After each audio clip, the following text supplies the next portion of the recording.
But it is the duty of an L&D person or L&D partner to sit with people to make them understand. The training model of Zepto is really interesting because I was able to have a proposal with kind of the same platform as Zepto uses for learning. So Zepto teaches their delivery partners through gamification. There is a golden rule in coaching, training platform. Please don't push your priority training as training to participants. Welcome to the Thought Feed, a podcast from Immersive Solutions Limited.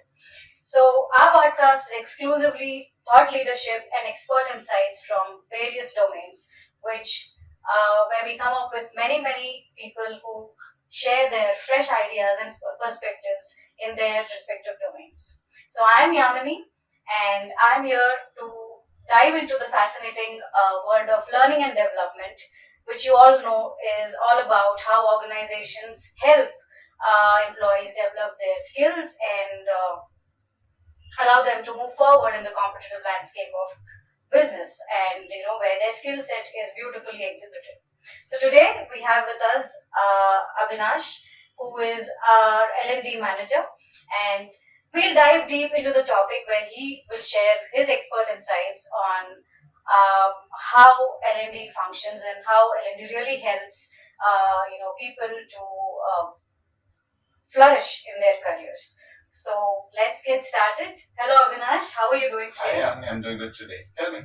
Yeah, so before we kind of get into the deeper topics, Okay. I would want to know how did you start and how your interest towards learning and development.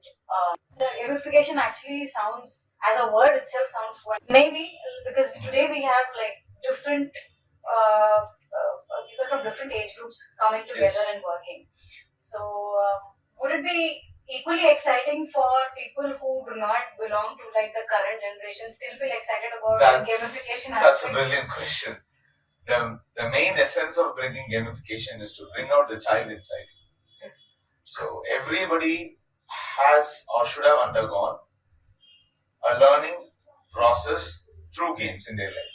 Some may have done outdoor, some may have done indoor, some may have done board games in whatever way possible. Every human being, I believe, will have a learning curve in their childhood that involves game, group games, individual games, dual games. You can take chess, it's a different game. Right. You take football, it's a different game. Players are different, rules are different. So everybody has done something with gaming. And every game has a milestone, a scorecard, a promotion. All these things will be there. So people will find it exciting. The only thing is how good you put them through the initial part of the gamification. So you can just simply throw the gamification at them and say you can learn on your own. Some will really do good at it, but not everybody. Okay. But if you give the right introduction to them on why this game is designed or why this gamification has been done on this particular module, it's all about how you introduce the game to people. Okay. You put everybody in a room, give them some exciting thoughts and processes, and then introduce a game to them in front of, and people will definitely want to play that game and learn something from that. So, in my opinion, gamification can unite people of different age groups, but the only important thing is how you introduce that game to them or how you introduce a program to them. So, you give them the right briefing, you make them understand the game right way, people will definitely pick up. There will be gaps then and there. Yes, I agree, it won't be perfect, but people will eventually pick up and people will learn a lot. Right. So that should be helpful for both the parties. So, Avinash, since you kind of explained how gamification is kind of the trend and which can involve many people in that particular program, I also want to know a little bit. Maybe an example would help. Okay, that is fair enough. Yeah. That is fair. I'll put you through a process. Okay, let's say there is a team who handles customers. We will keep it this way. People who handle customers, they are put up in a group of learning because it has a different skills that you need. You need to have patience. You need to have a really good emotional intelligence to handle customers. You need to be really good with negotiation, all those stuff. If we design a gamified learning process for them, first thing is we plot the learning path for them. Okay. So how long is your path and what are the milestones that is going to be created there? And if you complete a particular milestone in a particular stipulated time, what's the badges that can be given to you, how you can be scored. So it'll be basically like a running race or marathon. So every time you cross a milestone, you get popped up and you are congratulated and appreciated for closing that milestone, which will be released as a dashboard every week. So it is like watching the scorecard of IPL. Who was on top, who was good at what. So IPL is basically not two teams just winning. There are good bowlers, good all-rounders, good batsmen. There are other activities and there's a sportsmanship there. So everybody will get appreciated for one or the other element. So the main concern or the main effectiveness of bringing gamification is there can be good learners and good teachers in the same team. When you bring 10 people to learn together, there'll be really good observers who are fast learners, but they may not be really good in helping others learn as well in the journey. Correct. So we will ensure every aspect of learning is appreciated. When you design that program, you will obviously end up giving dashboards or giving milestone scorecards to different people. So it is not necessary to have one winner. So it can be a team that is winning, and we'll pick up different elements of that training to appreciate different people. Which team worked as a team better, which team learned faster. So all these things when you capture, people find motivated. Right. Because everybody has something to feel good about. So this is a very crude example, I would say, but this is how it is done, gamification one way. The other way is you can simulate the entire experience of learning in gaming through inculcating real life experiences. Let's say again the same customer facing or customer related team. Let us create some 12 scenarios of a game.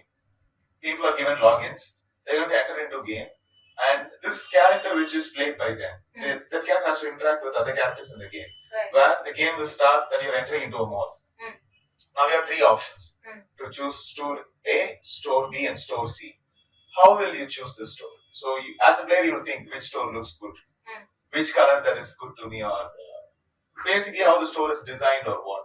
So once you go through that, you will learn like how a customer sees you from the outside. Okay, why I am not chosen or why am I chosen? All those things. So there are simulation games, but the only challenge is it is quite costly because everything when it begins, it is cost incurring. So gamification, yes, involves a bit of cost because it comes with a lot of background work. It is not easy to create a simulation just like that. But once you create a simulation program, a real life scenario where people can go in, create conversations, achieve milestone, and see how even your choice of words or how it deviates the customer. It can be simple, yes or no. Yeah. Let's say I'm going to give you a small example. Let's say you're a customer facing person. You're somebody who's in charge of handling the front face of the customer. You're entering the game. Now you're the customer. The character is talking to you. There are two options. Hi sir, welcome to the team or welcome to the store. The second one is, what can I do for you? Which one will you choose? Basically, you'll say, hi sir, please welcome. Yes. So you're learning, basically understanding that if I plainly say, what can I do for you today? Customer is not going to like you. Unless and until you play the game and feel it yourself. Okay, I did not choose salesperson B. I chose salesperson A because he was more polite. The choice of words were better. So once you play the game for hours and hours and hours, you understand the importance of choice of words. Then you psychologically develop a bias towards speaking to customers. When you speak, you choose the right word. So all these things are there in learning. So here, when the person he himself becomes the character, they without any guidance, they kind of go and choose whichever path they want to choose. Completely random. And the most important factor is every path is going to lead you to the destination in that game. But the only difference is how successful you are maneuvering yourself to the destination. So if you play the game the right way, then you understand I took the right call to approach the character in the right way. So I should do that same in my everyday job. So people learn it quite well. So the feedback is given to the person? Obviously, yes. So once this game is completed, we get analytics out of it. We try to understand how many hours players spent on what topics, how they chose and how they reacted, and if there is a deviation or there is a divergence, how players are trying to mitigate those challenges in between the game, and how continuous the people are happy playing the game or playing the simulation. Whether they get exhausted, the facing customer after customer. So we can create a lot of benchmarking out of this to understand how human brain works out. So simulation-based gamification is something that I personally love because you'll be able to see a lot of real life happenings there. Right. So how a person will be, how a customer will behave, and how people will try to stand their ground to understand it, or how empathetical you become as a service person, all those things. So that will give a lot of insight. And from L&D perspective, once we learn, we cannot say the raw data to people. They won't understand. So we will again create a training program based on these analytics to improve you better, to make you a better person. So over a period of time, you get sharpened and sharpened and sharpened. You become flawless, but not perfect again. So, what do you think are the chances of people, one, getting exhausting and giving up on the whole learning process process. of learning process through gamification? And what are the chances of number of people who will want to? It is off. Let me be very honest. It's 50-50. Okay. Once you introduce a new learning process, people will be very naive about it. They may say no to it. They may not be interested to do it. But it is the duty of an L&D person or L&D partner to sit with people to make them understand. Come on. Instead of asking you to come to a classroom, a standard session, you have the freedom to do it anywhere you are. Because nowadays every app that you use has a PC version and a phone version. Correct. So same is for gamification. If you're going to play a game which is going to help you learn, there are Android versions of iOS versions of it. You can just learn it whenever you want, wherever you want. So that comfort, once people understand, they really pick it up. So it is a long walk. It's a long walk, and we are in the initial inauguration stage. It will help the entire learning community to create better resources. Correct. So the way you explained it, it obviously gives me this visual that it definitely is inclusive one. It keeps people occupied. It's kind of, they want to know more. That kind of a quality definitely develops in them. But at the same time, like you said, it could be 50-50. Some might be they might immediately in the first word itself feel, what am I being put through, or why am I doing this kind of thoughts that might arise. But yes, I think it looks quite promising in the coming years.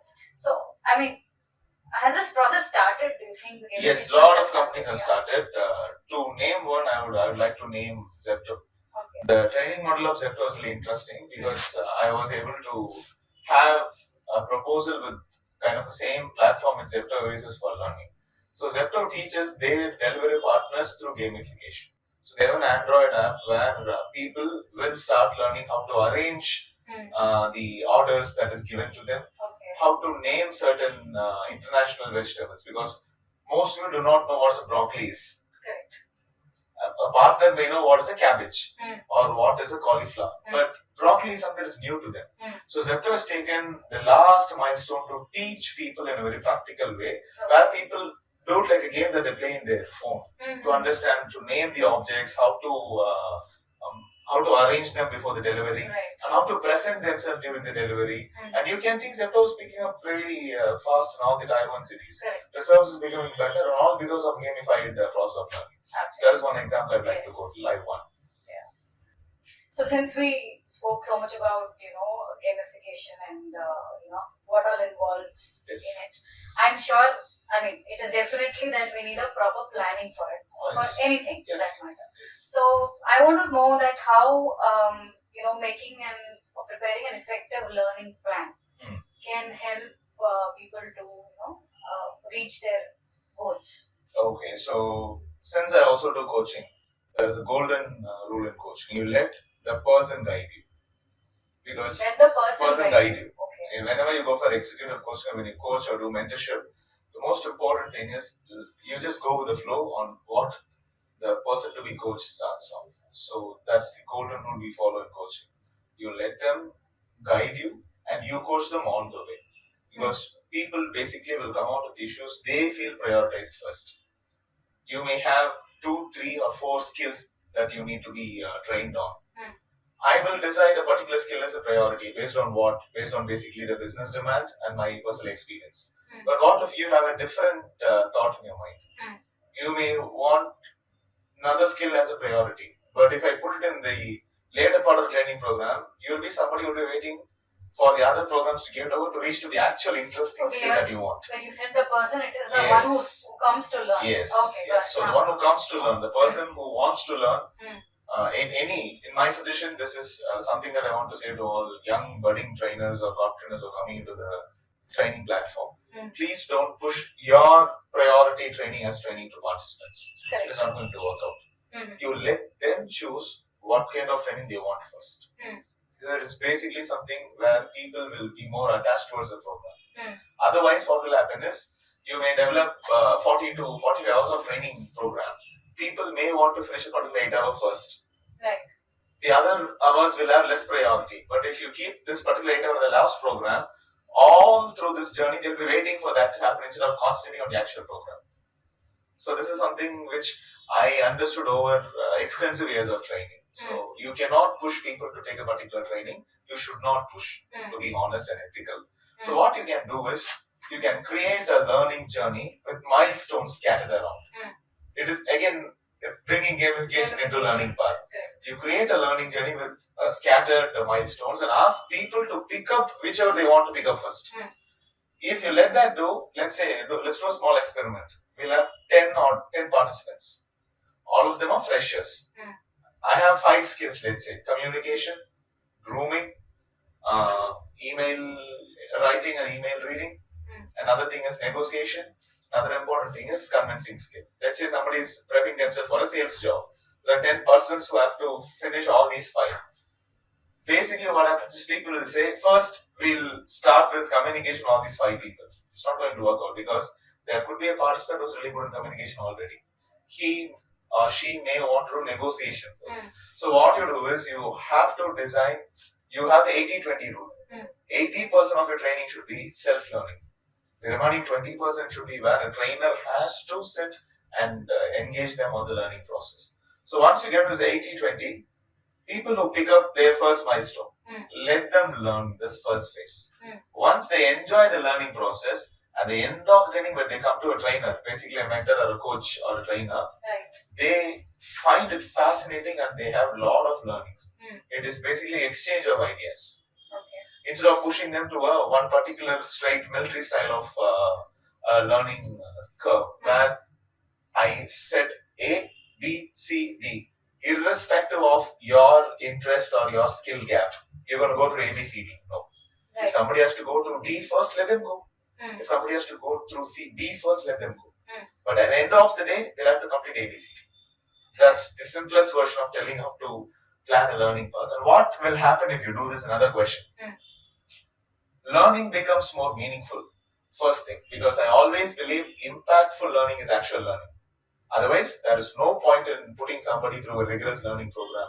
Where there is no impact, there is no point and no purpose. So first, people understand the meaning of learning. They understand. Second, they pick up a purpose faster. Whenever I saw people struggling in their career between 5 to 7 years, because as you know, it's like the phase where you want to become a leader, but you're not ready to become a leader already. So you start your career at 0. 0, 1, 2, 3, 4, 5. You're ready to be a team player. But after 5th year, everybody wants to become somebody who handles the team. Somebody who does something and somebody who is responsible for a particular set of people. But are everybody capable or equipped enough to do that? No. So after 5, 6, 7, 8, these 3 years are the golden years for anybody in your career. In 6, 7, 8, if you are in the hands of a right trainer who prompts you the right journey, you'll have meaningful learning. And once you come out as a better person, which helps you achieve your career goals faster. So first, you create a meaningful learning process. Second, you create a purpose for learning, which helps them pick fast. And third is, it will help them to build their career faster. Right. Because right now, people want to build careers faster than ever before. So you have to help them to do that. It's better if you help them to do that. Correct. So I think somewhere, like if we take people from the current generation, I'm sure they don't want to go back to something which they're already good at. They would definitely look for something which they aim to, grow in. That could be, it differs from person to person again. Another important thing when you say generation, we live in a space where it is easy to access information, but very difficult to access a person. Right. So we are deprived of people's attention, but we can easily get somebody's information. So previously, in the late 90s, whenever somebody teaches you something, you won't be able to find anywhere else. They are the only source for you. Right. There is no cross reference, there is no checkup, there is nothing. Whatever they say, it's going to be information. Right. Early 2000s, PDF and other things, electronic reading became a thing. Internet helped you to learn a lot, and now you can learn literally any skill with just 10 hours of video learning. It came from different platforms. So saying somebody that I can teach you something is like making a joke out of oneself. Absolutely. It's easy for them to learn more things on the same topic than Abinash standing there teaching them. So how as a trainer, you're going to impress them? Right. How as a trainer, you're going to make them understand what I bring to the table is different than what you see in internet or YouTube or in LinkedIn learning. Correct. It is only through people learning. So you have to understand your participant. As a trainer, you have to understand your crowd, we say. Right. You have to know your crowd. What they want and how fast they want. If they want it fast, why should you slow it down? Give it faster to them. Let's see how they come back. So it will be a fantastic journey if trainers understand that. This also kind of demands the trainers to be as fast as we should. Yes, I mean, the other person is. We don't have time. People do not have time. Businesses do not have time. Right. So learning has to be something which happens on the go. So that is becoming a lot now. And I'm excited to be part of that journey as well. Yeah, so I think although the kind of points we discussed looks quite interesting and fascinating at various levels, but at the same time it also makes me think that somewhere if I have to think from the perspective of a trainer, there is a lot of work that needs to go on the back end, because otherwise things to be executed the way it is planned, I think that is a major challenge. Yes, obviously. Yes. Trainers nowadays face something called information fatigue. Yes. If I'm going to choose a topic to train to somebody, I'm going to design a program. There are hundreds of models that I can design. Let's take one simple skill, selling. If you want to become a sales trainer, I can bet you will have at least 25 to 30 proven models of sales. Different models from different authors. Correct. Now you have to go through all the 30 and match it up with your current organization, with your current crowd, with your current customer base, and find out which one works better for the organization. That's a lot of homework. Yes. It's an exhaustive thing to do. But you have to. Otherwise, you end up having a non-impactful training, which I told you, right? Correct. So if you do a training that doesn't have any impact, there is no point. So being a trainer is no more an easy job. Yeah. You'll have to be on your toes, you have to read a lot, learn a lot, you have to train yourself. We'll see how that unfolds. The trainer, along with the trainee, learns again from, Learning happens that way, both ways. Yes. And although it could be the same thing to be trained to the next batch also, trainers also, I'm sure they come up with a different perspective in the next season. Yes. So I think sounds quite exciting. So I think we've had quite an interesting and quite in fact, I would say a learning experience to identify what all goes, or not identify, but to understand what all goes into learning and development domain as such. So we have lots more to discuss and lot more to cover. Just scratching the surface. Yes. Just scratching the surface. So somewhere I think we need to discuss on the gender gaps and then the various the kind of crowd, because we already covered crowd aspect here. So maybe in detail we would also discuss how different types of training or how effective these trainings can be. So we'll definitely get back to all these important topics, because today we just kind of touched upon all these areas of learning mainly. So we look forward to have another interesting episode coming up. Yes, and I'm also looking forward to share all these things with people, because from learning and development or the entire learning fraternity scope is actually becoming less and less every day. People have come to a point where they think learning I can do it on myself. That is good for the initial stage. Absolutely. But learning as a method or as a process, it has to be guided and monitored. Otherwise, you lose track of your learning journey and you end up doing things that you like instead of things you need. Only a trainer or a mentor or a coach can identify that. Correct. So, trainers and coaches will have hard time putting people back to their line of, okay, no, you're slipping out from your purpose, go back into the purpose. Correct. So that's going to happen a lot, and this will help people understand why trainers and coaches are little harsh sometimes in the training journey. So they'll understand it slowly. Yeah, I mean, every trainer has a different approach. So, yes. Yeah, if it needs a little bit of harshness somewhere, maybe.